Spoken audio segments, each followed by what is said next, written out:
నిజామాబాద్ జిల్లా దర్పల్లి మండలం దమ్మన్నపేట గ్రామంలో శ్రీ దత్త జయంతి సందర్భంగా 44 ఆలయ వేడుకలు కన్నుల పండుగగా జరిగాయి. వేద బ్రాహ్మణులు దత్తాత్రేయ స్వామి చిత్రపటాన్ని తొట్టెల్లో నిలిపి పూలదండలతో అందంగా అలంకరించారు. మహిళలు ఉయ్యాల ఊపుతూ జోలపాట పాడగా వచ్చిన భక్తులు తన్వయత్వంలో తేలియాడారు.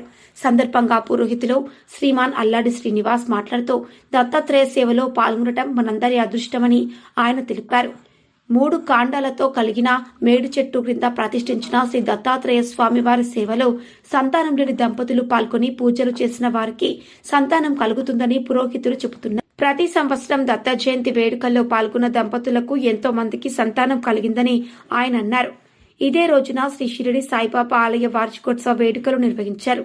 కార్యక్రమంలో చుట్టుప్రక్కల గ్రామాల భక్తులు తదితరులు పాల్గొన్నారు. కార్యక్రమాన్ని గ్రామాభివృద్ధి కమిటీ ఆధ్వర్యంలో నిర్వహించారు. అనంతరం వచ్చిన భక్తులకు అన్నప్రసాద కార్యక్రమం ఏర్పాటు చేశారు. Rural reporter Prasad, Darpalli. తీసుకురామ్మ భగవంతుడి కంటే ఎక్కడ అన్నాడు, రంగా అన్నాడు అని ఆ యొక్క ఏది పిండిని మొత్తం కూడా మరి ఆ బాలుడికి ఇచ్చేసాడు. అక్కడ అక్షయం కలిగింది.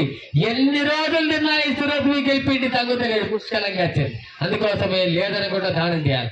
ఆ ముగ్గురు మూర్తులు వచ్చిండ్రు, సన్యాసులే వచ్చిండ్రు. అమ్మా అది భిక్ష పెడతావు కానీ మాకొక షరతు ఉన్నది. ఏం షరతు? మీరు నగ్నంగా ఉండి బట్టలు లేకుండా మాకు వడ్డన వేయాలి. మగవాళ్ళ ముంగట ఆడవాళ్ళు బట్టలు లేకుండా వడ్డన చేయడం చేస్తారు ఎవరైనా?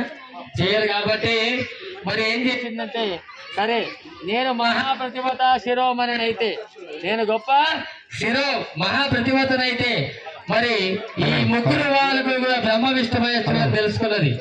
ఆమె తెలుసుకున్న తర్వాత ఓం పతిదేవాయ నమః, ఓం పతిదేవాయ నమః, ఓం పతిదేవాయ నమః అని 3 సార్లు అని ఆ కమండలలో నీళ్లు ఆ ముగ్గురు సన్యాసులు మీద తల్లింది. తల్లేసరికి వాళ్ళు ఏమైనారంటే చిన్న పిల్లగాళ్ళు అయిపోయారు. చిన్న పిల్లగాళ్లకు మరి వాళ్ళకు మాట ఇచ్చింది కాబట్టి నగ్నంగా పిల్లగాళ్ళు ఏం తింటారు? అన్నం తినరు, పాలు తాగుతారు. నగ్నంగా వాళ్ళకు పాలిచ్చి 3 తొట్టెలను కట్టి 3 తొట్టెలలో వండ పెట్టేసింది.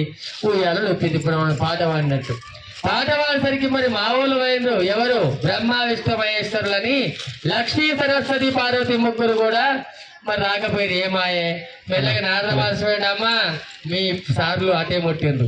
ఎటువైండ్రు? ఆదా అనసూయ మాత దగ్గర చిన్న బాలకులై మరి తొట్లలో ఊగుతున్నారమ్మా. మరి ఇప్పుడు నేను ఏం చేయాలి? నారద మళ్ళీ మా భర్తలు మాకు రావాలి కదా అంటే, మీరే అనసూయ మాతను వేడుకుంటూ మీ భర్తలు రావచ్చు, లేకపోలేదు. అక్కడికి వచ్చేసరికి అమ్మా మా భర్తలు మాకు అంటే మీ భర్తలు మీరు తీసుకుపోండి. వాళ్ళు ఏర్పడతారు. చిన్నపిల్లలు పెద్దోళ్ళు ఏర్పడతారు, చిన్నోళ్ళు ఏర్పడరు. ఈ నామగడేడి ఈ తొట్లకెళ్ళి ఆ తొట్లు చూస్తారు, ఆ తొట్లకెళ్ళి ఈ తొట్లు చూస్తారు.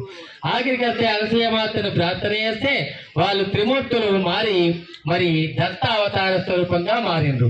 వాళ్ళే దత్తాత్రేయ త్రిమూర్తి అంటే బ్రహ్మ ప్రకాశిక, మధ్యే బ్రహ్మ అంతే విష్ణు ఆదిదేవ. మరి మా ఆది అంటే మొదలు బ్రహ్మదేవుడు, మధ్యలో విష్ణుమూర్తి, అంతే దేవ సదాశివ. చివరిలో సదాశివుడిగా 3 ముగ్గురు మూర్తుల యొక్క అవతార స్వరూపంగా దాల్చి ఈ రోజు దత్త జయంతి నాడు మరి పూజలు అందుకుంటున్నారు.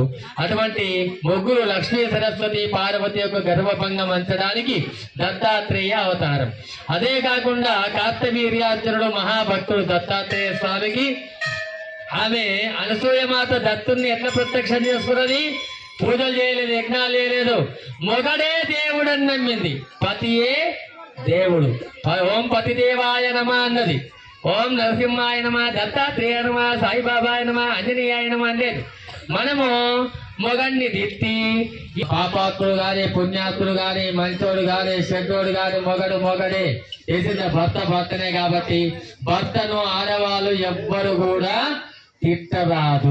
మరి ఇంకోటి తల్లిదండ్రులను కూడా ఎవరు కూడా తిట్టద్దు. వాళ్ళు ఎన్ని కష్టపడితే మనం ఇంటెత్తు పెరిగినాం, అన్ని సేవలు చేసిన చిన్నప్పుడు కలిగినరు. వాళ్ళు నిద్ర లేకపోతే మనం వేస్తే తెల్లారిందాక తెలుతుంటే ఎవరో కొడుకు వంటలేండి పద్దోడికి బావునోడికి ఆడికి చూపించి యంత్రాలు తంత్రాలు బుట్టలు తీసేసి మన్ను తీసేసి మనల్ని ఇంత పెద్దగా పెంచారు. వాళ్ళు కూడా బతికున్నన్ని రోజులు సేవ చేస్తేనే మనకు పుణ్యం వస్తుంది. లేకపోతే ఉన్నప్పుడు ఉరుకులు ఇల్లు వచ్చిపోయినాక గొర్రెపోతులు పోతే ఏం లాభం లేదు. ఏం పైసలు లేకుండా సరే, ఏం దినాలు చేయకుండా సరే, గొర్రెలు కోయకుండా సరే, మీరు ఏం చేయకుండా సరే, ఉన్నప్పుడు మాత్రం అందరూ తల్లిదండ్రులు సేవ చేయాలా, ఉన్నప్పుడు భర్త సేవ చేయాలా, వాళ్ళు గొప్ప వాళ్ళు అవుతారు. అట్లనే గణపతి కూడా అంత గొప్పవాడు కావడానికి తల్లిదండ్రులు సేవ చేస్తే గొప్పవాడే. అందుకోసం మనం కూడా తల్లిదండ్రుల సేవ చేయాలి. ఆడవాళ్ళు మాత్రం అమ్మగారులు ఎప్పుడు కూడా చేతి నిండా లక్ష్మీ అనుగ్రహం కలగాలంటే చేతి నిండా గాజులు వేసుకోవాలి. దయ్యాలకి ఎంటికెళ్ళి వేసుకొని తిరగద్దు.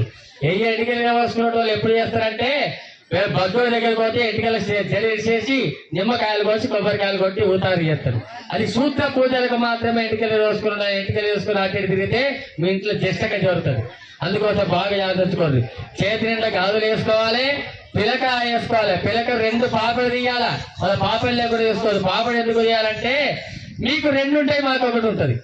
ఆడోళ్ళకు 2, మగోళ్ళకు 1. ఏంటది?